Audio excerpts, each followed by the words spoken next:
کاربران آزادی ویدیو میگویند با آغاز سال 2019 تفتیش و بازداشت و اخراج مهاجران در روسیه بیشتر شده است. از جمله روز 1 فوریه یک کاربر ما از جریان عملیات بازداشت مهاجران در شهر مسکو نوار فرستاد.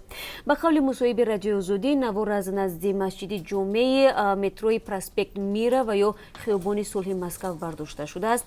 به گفته او چند دقیقه قبل از شروع نماز جمعه کارمندان میلیسا مهاجران آسیای مرکزی از جمله توجیکان را منع کرده بدون تفتیش حجت به اتوبوس شینانده و شعبه پلیس بردند.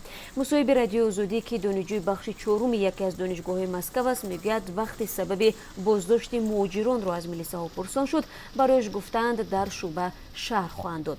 همصحبت ما گفت هر روز جمعه به این مسجد برای نمازگزاری میآید و اولین بار است که چنین حالت را مشاهده کرده است. هرچند به گفته او بعد ترکیش و فروریزی بنای استقامتی ماگنیتگورسک تفتیش مهاجران در مترو و دیگر مکان‌های سیرودم شدت گرفته است.